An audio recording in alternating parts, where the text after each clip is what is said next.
Guys, magandang araw. For today's video, magluluto po tayo ng ginisang gulay. Ayan po ang ating gigisahin ngayon. Sitaw, kalabasa, at lalagyan po natin ito ng meat. So, ayan na ang ating pangsangkap, ang margarine. Ito po ay dairy cream, guys. Ang gagamitin natin para mas malinam-linamnam, bawang at sibuyas. So, ayan na. Magpuproceed na tayo sa ating paggigisa, guys. Let's go! Siyempre guys, painitin muna natin ang ating kawali at ayan, umuusok-usok na siya guys. So, muna natin maglalagay ng mantika kapag meron pang tubig kasi po, puputok-putok po yan.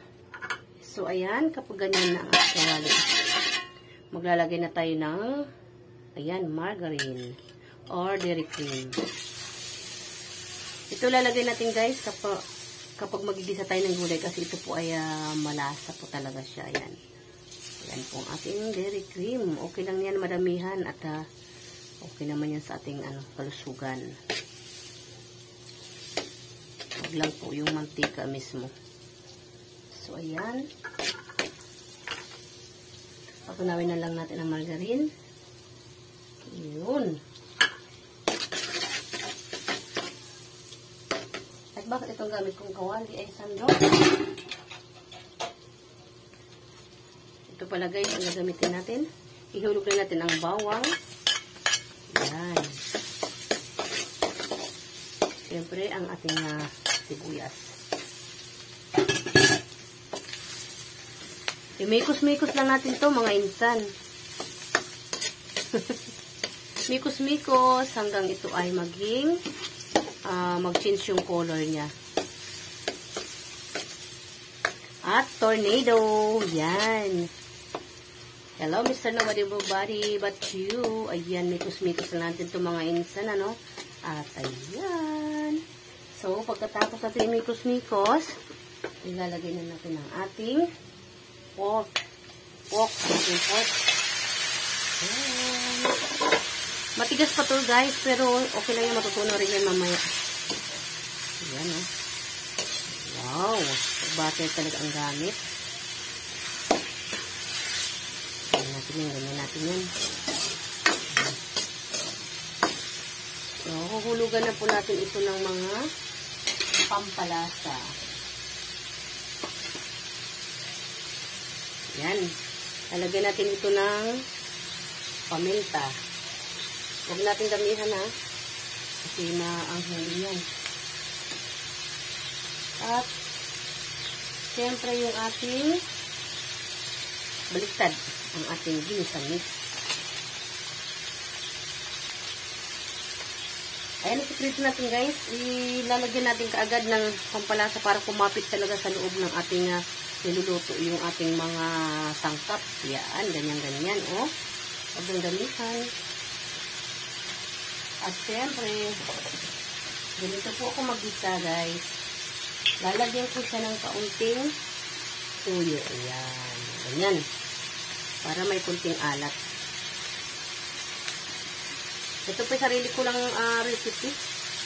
Wala pa akong ginayahan ito guys. My own version sa pagluluto ng ating creamy. Creamy ito naman.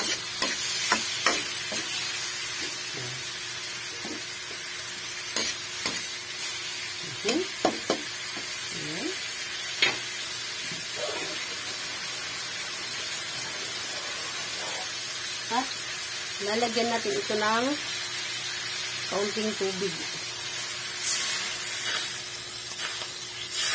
Ang bango. At atin itong tatakpan. Ayan. Tatakpan muna natin. Papakuluin po muna natin yan. So, ayan na mga kaibigan. Ayan. Ayan na ang ating meat. Ang ating pork. Sangkutsa lang natin ito, mikos-mikos natin ulit bago natin ito ulit takpan para talagang maluto agad siya. Lumambot agad ang ating karne. So, yan. Takpan natin ulit, guys. So, ayan na guys. Titikman muna natin kung ito'y luto na.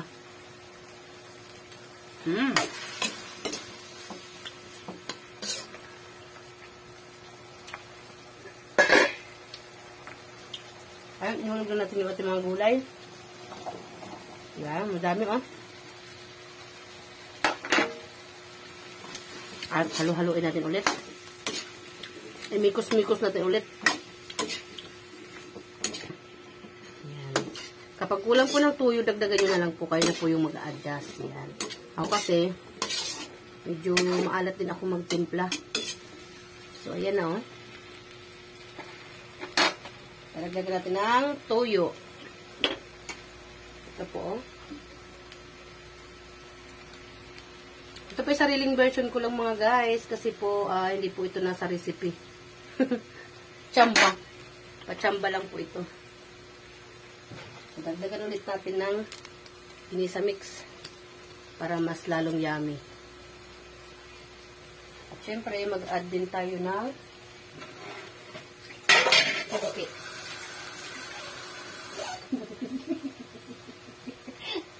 Lalagyan natin ng ano po.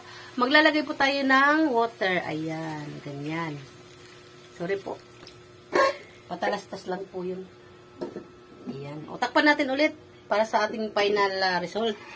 So, ayan na guys. Babalikan natin after 5 minutes. So, ayan na mga kaibigan. Malapit na po maluto yung ating gulay. Ang ating ginisang gulay with pork. So, malapit-lapit na po yan mga kaibigan. So, magdagdag lang tayo ng kaunting tubig. Dagdagan lang natin ng kaunting tubig. Kasi hilaw pa yung sitaw. So, ayan na. Maya-maya lang po ay ready to eat na po tayo. Natin ng konti yung apoy guys.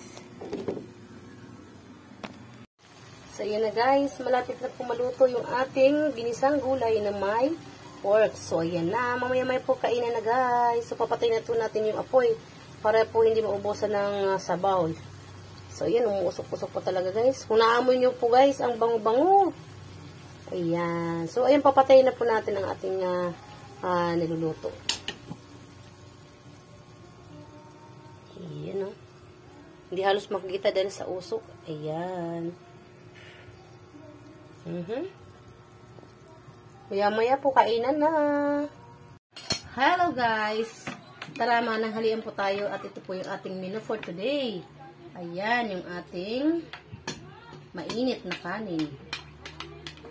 Ayan. At saka meron tayong taran, gulay. At syempre hindi mawawala yung ating daing. Ayan. Yan lang ang pagkain ng aking kinakaya. Pagkain ng tour. At syempre, yung ating spirit. Hindi ba mawala yung spirit natin, guys? So, para malabo yung ating camera. So, ayan. Umpisa na tayong kain, guys. Ngayon, magkukutsara tayo. Baka sabihin nyo, hindi ako marunong magkutsara, guys. Joke. So, ayan. Ulam. Fresh na fresh ang inyong lula. Galing pa ng ano. Galing nag-abat. Ulam? Yung anak ko, hindi kumakain ng kanin. Ay, ano? Ang sarap ng daing. At meron tayong sausawan na bawang at suka.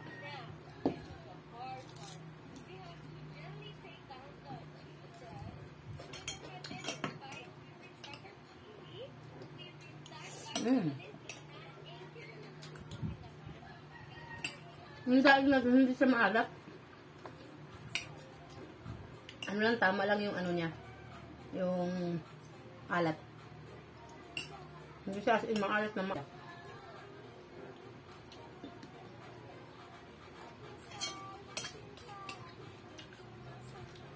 Ayan, kay. Kain na. Ayan. Kakadalawang pinggan na po ako.